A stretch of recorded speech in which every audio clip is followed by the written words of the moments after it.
Então, continuando falando sobre o Enem 2021, né? Tá aqui o caderno de exercícios que eu consegui pegar com a minha vizinha, né, que fez o Enem desse ano. Então, continuando, esse é o caderno Enem 2021, né? Porque no vídeo anterior não deu para terminar tudo, né?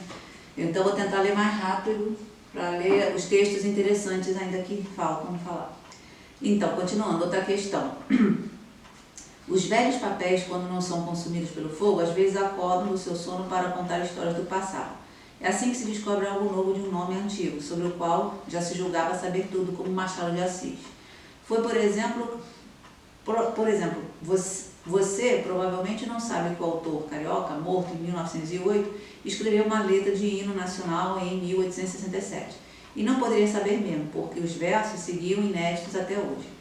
Essa letra acaba de ser descoberta em um jornal antigo de Florianópolis, pelo pesquisador independente de Felipe Rissalto.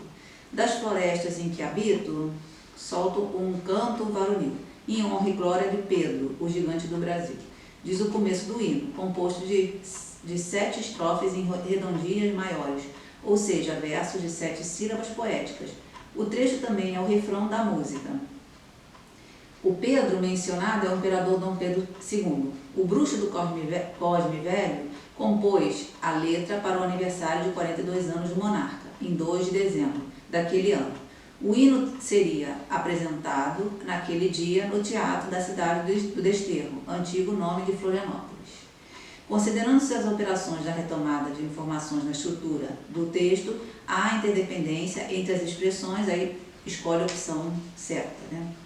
Aí aqui outra questão interessante, fizeram uma charge mostrando móveis, assim, mesas, cadeiras e, né? Aí fala aqui assim, acervo pessoal Rodrigues.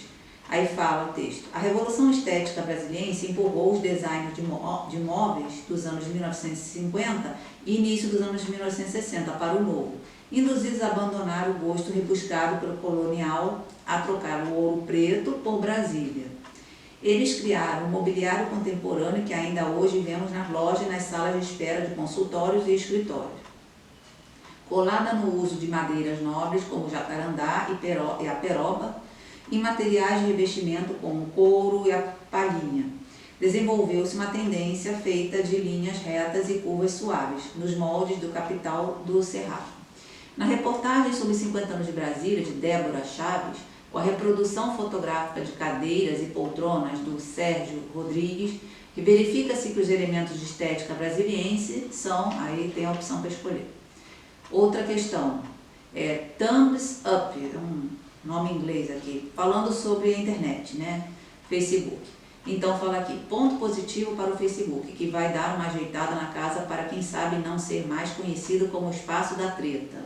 Durante a F8 é alusão ao botão do computador, F8, né? Durante a F8, sua conferência anual, a empresa anunciou a maior mudança de design do serviço em 5 anos. Agora o polêmico feed de notícias deixa de ser o protagonista e o queridinho da rede social se torna um segmento de grupos. É o Orkut fazendo escola, né? Segundo Mark Zuckerberg, mais de 1 bilhão de usuários mensais entram nessa aba de aplicativo e 400 mil deles já estão integrados em grupos de assuntos significativos. O objetivo agora é aumentar o tráfego, oferecendo mais sugestões e ferramentas especiais para quem gerencia essas comunidades. Além disso, o Marketplace, que já tem mais de 800 milhões de usuários, vai ganhar mais atenção e integração.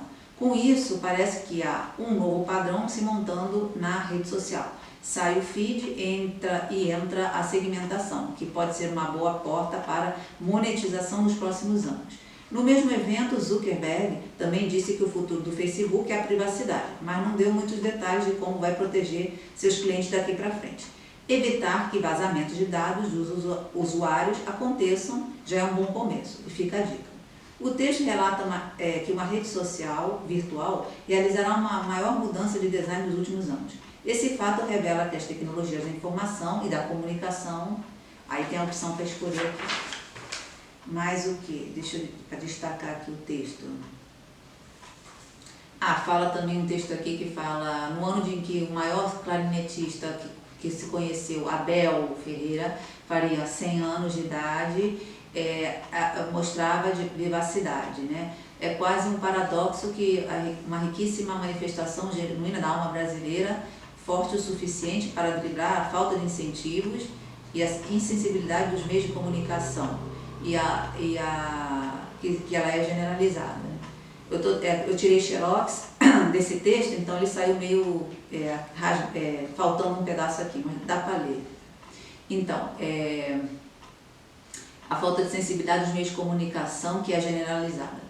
Ele trazia na alma brasileira a sua sonoridade, que era ímpar.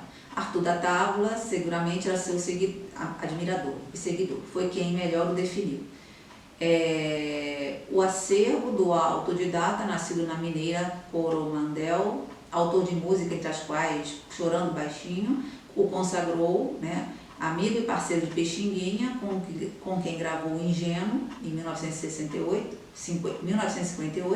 e permanece com seus herdeiros, né, à espera de compilação adequada. O Museu da Imagem do Som do Rio de Janeiro tem a guarda do clarinete, que foi doado em 1995. Na avaliação de Leonor Bianchi, a editora a música, de acordo com ela, a música instrumental fica apartada do popular porque não vai à sala de concerto, né? O público em geral tem interesse mais em samba, pagode e axé. Essa situação é a falta de conhecimento e a pouca divulgação desse gênero nas escolas. Considera-se o contexto, o gênero e o público, os argumentos trazidos pela autora do texto, buscando, aí tem a opção para escolher aqui. Aí tem outro texto aqui que fala, o tema é a draga.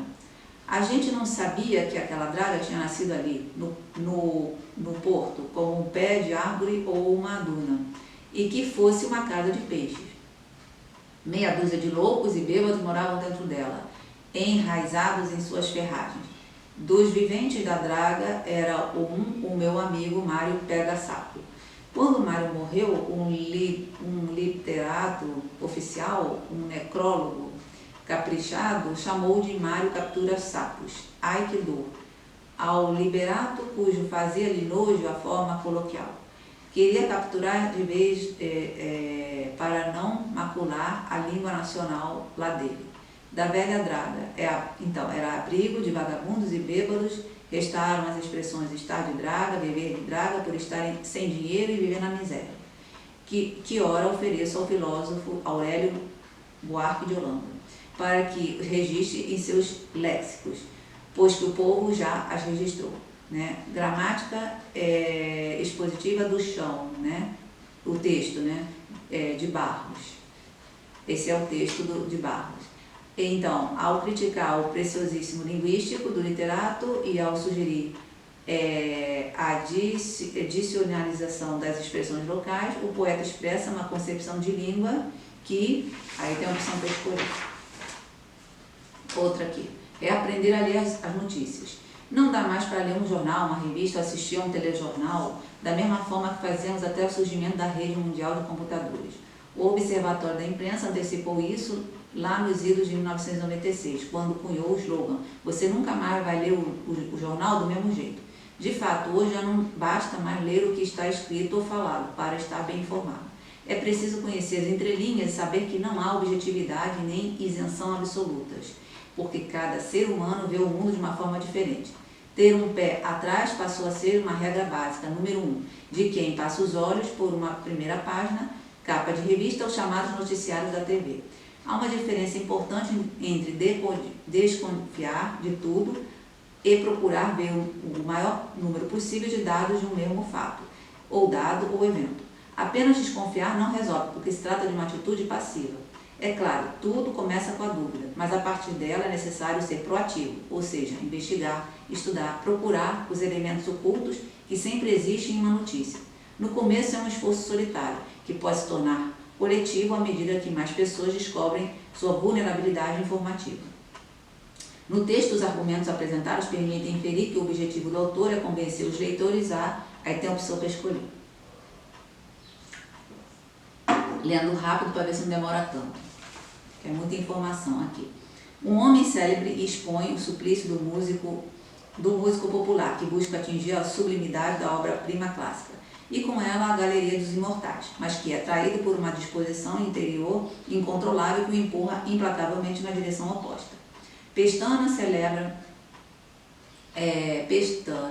célebre nos saraus e salões, bailes e ruas do Rio de Janeiro por suas composições irresistivelmente dançantes, esconde-se nos rumores da sua volta num quarto povoado de ícones de grande música europeia, mergulha nas sonatas do classicismo vienense, prepara-se para o supremo salto criativo e, quando dá por si, é o autor de mais uma inelutável e saltitante polca.